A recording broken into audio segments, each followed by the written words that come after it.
Hey guys, and welcome back to another video. In this video we're going through my team reveal for round 4 of the AFL fantasy season, going through my trades as well as my VC and captaincy and sort of my outlook on everything.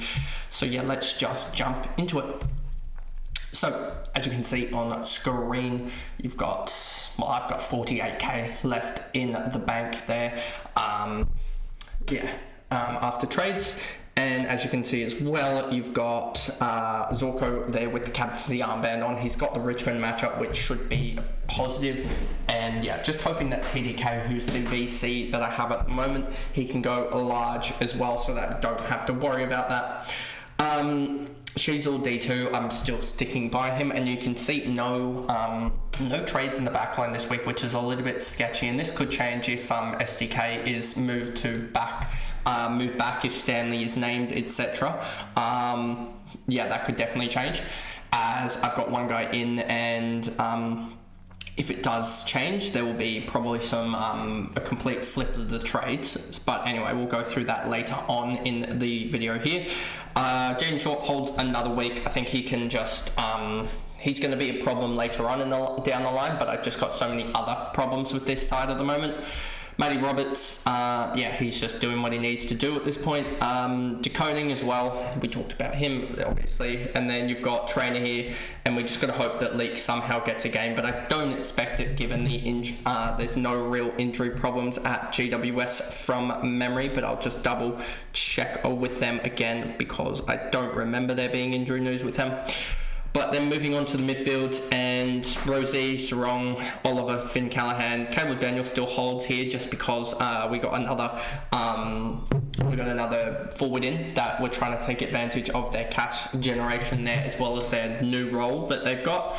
But we're talking about the GWS injury problem as I scroll down to it, or find them. Angwin Fahey, Gothard, Hannaford, and Logan Smith, so they don't have anyone out this week. So Leak, Angrove, and Alir were among the emergencies at AFL level. I don't think they'll be considered. And then you've got Gruzeski and Riccardi who did well, and Harvey Thomas that did well in the reserves. So Leak probably won't be named, I don't think, so that's just a red dot there, which really has screwed it up, to be honest with you. I kind of hope that Hasty somehow gets games, but I don't expect him to with all of the guys coming back from St Kilda. But maybe I need to just manoeuvre somewhere there and change another rookie. So Rosie, Sarong, Oliver, Callahan, Daniel hopefully in the next couple of weeks will move back into defence, but I don't think he will at the moment. Maybe have to trade like a Jason Horn-Francis to get him to move back there. Never Ashcroft, Moraes. I actually could do that. Maybe that's a next week thing, and we'll just look at that as we may look at an upgrade in the defender line. I wish I had done the trade for Nathan O'Driscoll last week now, as that would have worked a lot better, but it is what it is. Never,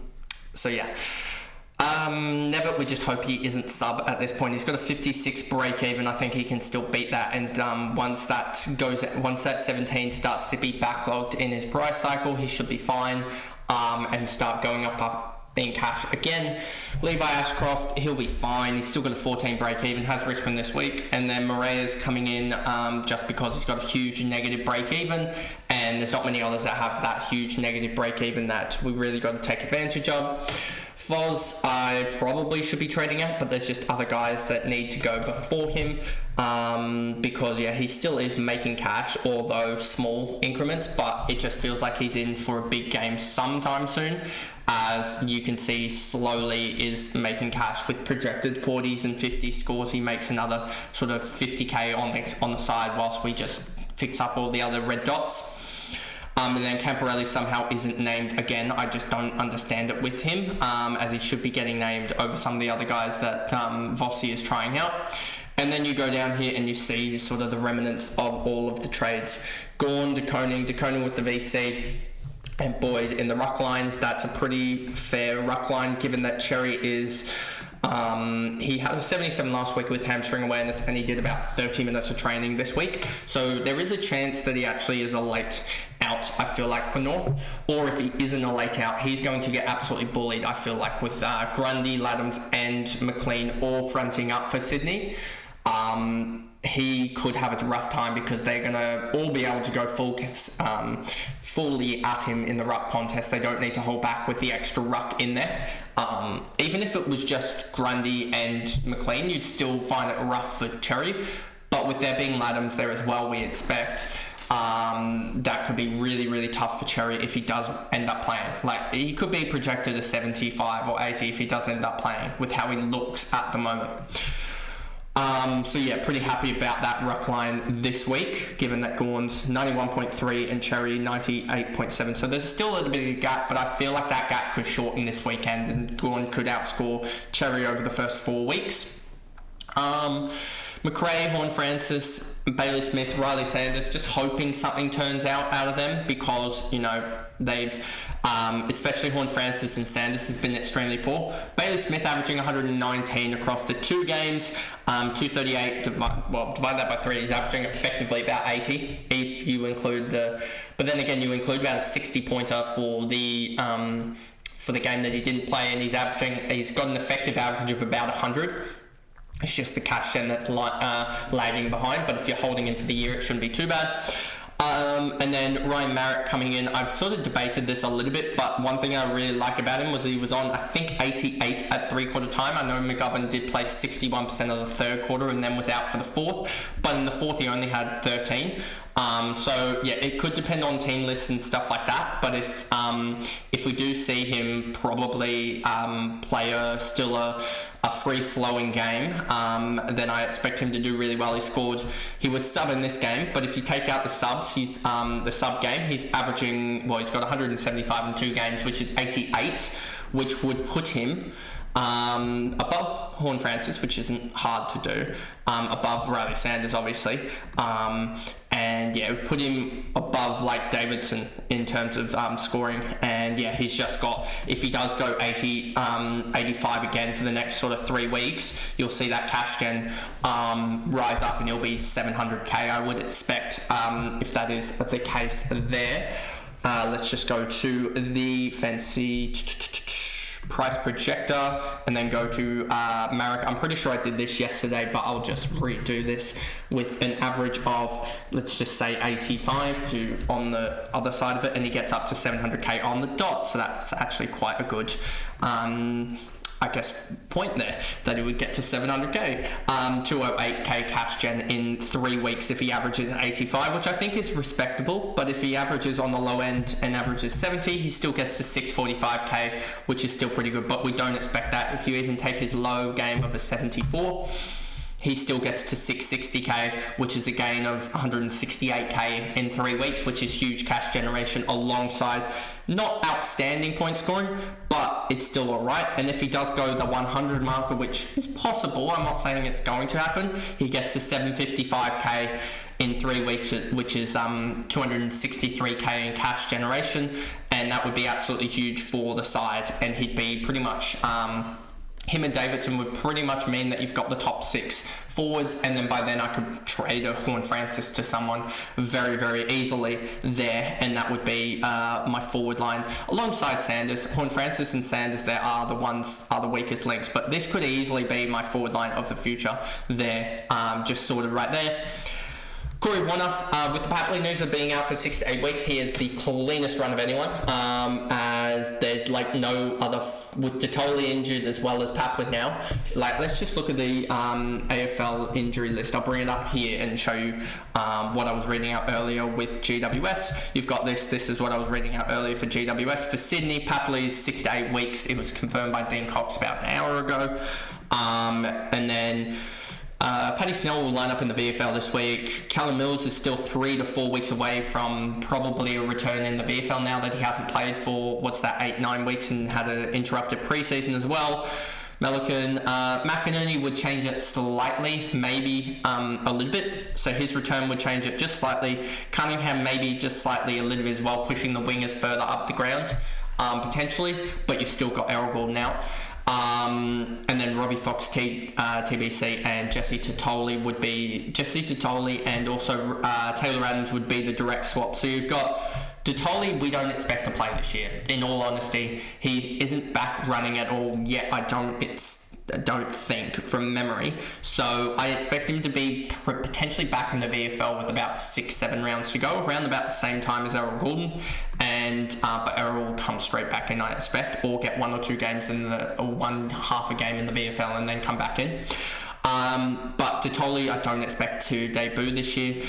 Taylor Adams, 4 to 6 weeks. That could easily extend further out as he's redone it, I think. And then, as we said, Papley 6 to 8 weeks. So that he has realistically a good 5-6 weeks, Corey Warner, to make cash. If we go over here and go to Warner, and we'll just put in a 50 score to be on the underside, you'll see here he makes 107k with 50 scores, and there's a realistic chance that he could potentially get some CBAs as well. There's potential for that, to have that Papley role where he gets 5-10% CBAs. If he does do that, he gets up to a 547k, which is 160k cash generation with a 65.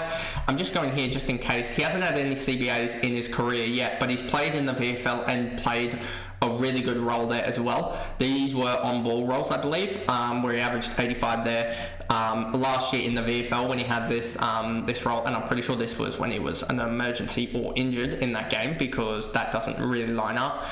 And then you've got this as well.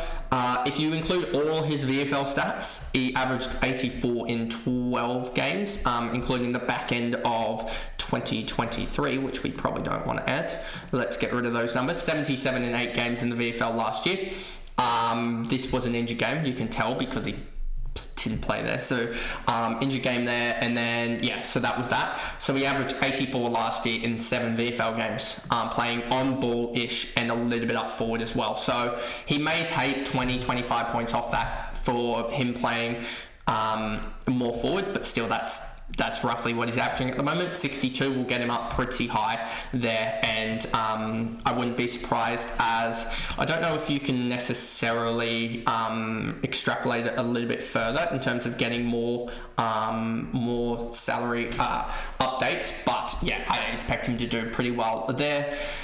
And then you've got Connor Stone, who we expect just a spike game somewhere. He's got a -4 break even as well. What's Corey Warner's break even? It is still -6. So those two should be making some decent cash for the next 3-4 weeks, as hopefully Connor Stone can just have that big breakout game. And then Xavier Lindsay, I'm tempted to get rid of him just if say Hewitt is not named sub or something like that. You can get rid of Lindsay and Hewitt should, but Hewitt's got a 38 break even. If Hasty is named, then may not sub, then maybe you get rid of, but then again, he's got the second game, so you can't really do that.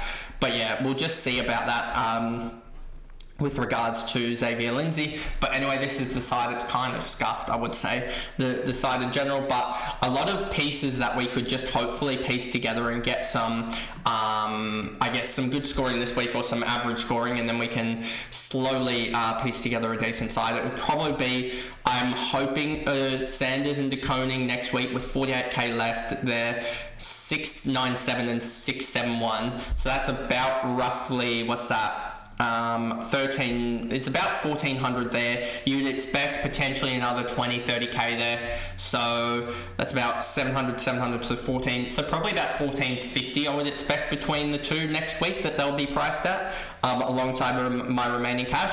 That can hopefully get me to Sinclair, and then a rookie upgrade, with Sinclair having, I think, a 90 break even. Yeah, 90 break even, so he could easily go above that again. But yeah, hopefully get Sinclair next week from DeConing, and then the week after upgrade Jaden Short with one of these priced out rookies potentially, or something like that. Maybe a Jaden Short with like a Finn O'Sullivan or something like that. But yeah, just hoping Leak can somehow find a way back into the side, as that would be critical. And they just got to play Lucas Camporelli. But anyway, this team is kind of stuffed up, but we're going to make the best of it. We're going to trade around and try and fix it up. And I think these are the best trades to just fix up a lot of cash gen problems at the moment, because if you look at it, these two have, I think, 55 break even between them, and these two have a -23 break even between them.